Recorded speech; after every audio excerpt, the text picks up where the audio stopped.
โดยสบายดีมิเกลมาคำคุณเหือนใหม่หานค่ายหลุดไสยฤทธิ์เนาะอยู่ล่วงผบางอันนี้มิเกลสิเฮ็ดคลิปติ่มให้เบิ่งเนาะไว้ให้ลูกให้ล้านได้เห็นเบื้องหลังที่ผ่านมาว่าจัดงานเป็นได้เนาะมิเกลก็มาฮอดอันนี้เป็นพอล้านสายลุงเพชรเนาะลูกสายแล้วก็ญาติพี่น้อง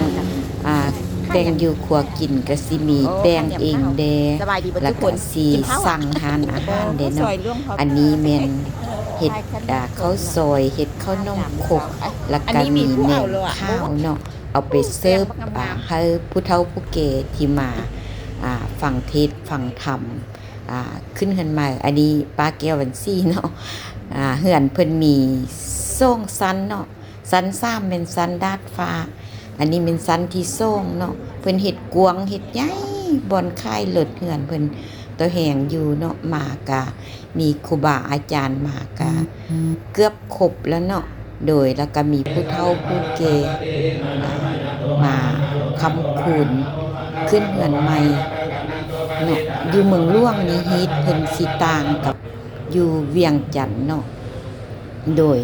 อันเรื่องเทศนี่โอ้ยผู้ใดนั่งทนจังใดเด้เทศเป็น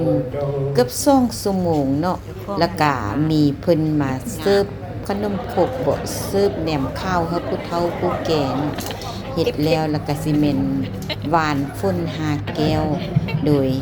ไอฤทธิ์ก็หวานทั้งถึงนางแซงก็ลงมาหวานตารางพี่น้องอันน่ะเฮือนลุมบอนจัดหานค่ายรถเพิ่นเฮ็ดกวางโดยเพิ่นก็มาวานให้แขกให้คนอยู่ตลาดคือตอนนี้แขกคนก็ยังบ่ทันมาเนาะมีแต่ญาติพี่น้องนั่นแหละตอนเช้า8 9 โมงเฮ็ดแล้วครูบาเพิ่นก็สิสาดน้ำมนต์ใส่เนาะเลยแก้วมันนี่ไหลอันค่ายรถอิสคาปักอู่เพิ่นก็มาเนาะงามเลยอันนี้ก็แม่นญาติพี่น้องผู้เฒ่าผู้แก่มาคำคุณขึ้นเฮือนใหม่เนาะฮีตก็แม่นต่างกันกับอยู่เวียงจันทน์หลายเนาะเพิ่นสิมีเครื่องสูตรนั้นหลายเด้อฮอดหมู่ครูบาก็สั่นเขาสั่นนำหลังจากสั่นเขาสั่นนำแล้วก็มามัดแขนให้เจ้าภาพเนาะเจ้าภาพเจ้าของเฮือนเจ้าของศาลโดยเพิ่นสิเฮ็ดหวันเนาะหรือว่าบางให้ผู้เฒ่าผู้แก่ที่มาคำคูณนี้แล้วก็อวยพรเนาะเฮ็ดแบบกินดองนี่แหละเอามาใส่หัวให้คำให้คุณให้สุขให้มานเด้อฮิตของก็แบบนี้เนาะแต่ว่าฮิตก็ต่างกันเนาะอยู่ในเมืองก็แบบนึงอยู่ออกมานอกเมืองก็แบบนึงอีกเนาะโดยอันนี้ก็เป็นแขกคนเขาเจ้ามาคำคูณมาส่งบัตรเนาะมาอันรวมมวลซืนและรวมรับประทานอาหารนำก็มีหลายถือว่าอยู่ในสันตารางสันค่ายรถนี่สิแม่นกวงพ่วงเนาะบรรจุโต๊ะเกิมฮอด50โต๊ะพุ่นแหละ50โต๊ะพุ่นแหละเนาะคือว่ากวงโดยนักฮ้องก็ฮ้องเพลงผู้กินก็กินม่วนซื่นเนาะกวงพ่วงบรรจุรถก็ได้เป็นร้อยคันเนาะรถจักรเพิ่นหั่นนะตะกี้หันเฮ็ดเป็น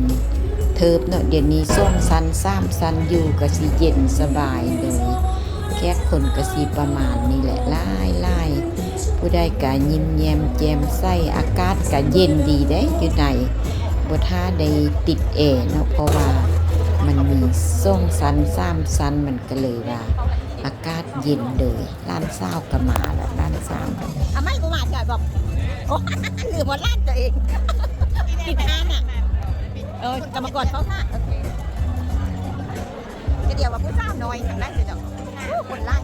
ถือว่าคนหลายเนาะไอฤทธิ์นางแซงเพิ่นก็เซินมาแต่เวียงจันทน์ก็บักหลายวังเวียงจันทน์หมู่โกงอยู่ล่วงพะบางล่วงน้ำทานี่เป็นล้านสายอายของไอฤทธิ์อีกเนาะโดยมาแท้มาว่าคือว่าอบอุ่นดีหั่นแหละมาคำมาคูณขึ้นเฮือนใหม่เนาะค่ายเลิศจักงามบ่แม่นใส่ย่างามบ่มีบอนใส่ย่าเนาะเพราะว่าเ บ่มีดินให้ใส่มีแต่ดินเฮ็ดเป็นค่ายรถเนาะโดยคนก็สิประมาณนี้แหละตำจอกตำแก้วเนาะเบียร์นี่ปะโทเกือบฮอด100หลางเนาะไทยเมืองร่วงมักมวนมักซื่นโดยมีงานมีการเขาเจ้าเสิร์นก็สิมาเมิดเนาะโดยก็ดีใจนำลูกนำหล้านที่ว่าเขาเจ้าห้าเงินก็ถือว่าได้ดีเนาะอยู่ร่วงพระบางก็สาขาหานใหญ่ค่ายให้บริษัทนี่ก็แม่นล้านสายไซยาลิตนี่แหละถือว่าหานใหญ่กว่าหมู่เนาะอยู่ร่วงพระบางโดยแล้วก็สิมีฟ้อนลำวงเนาะม่วนซื่นอยู่ในเวทีนี่ก็มีไล่คนเนาะเข้าได้ฟ้อนได้ แขกผู้ที่มาร่วมงานนี่แหละโดยฟ้อนลำวงแล้วก็ยกโจกตำแก้วกินโตเนาะไล่คนแม่แก้วกะห่วมมวลซื่นน้ำลูกน้ำล่างนี่แหละตีบก็บ่ได้มาเนาะชงแฮมอันนันตะน่ะมีแต่พวกเพิ่นกับลูกเพิ่นมาโดย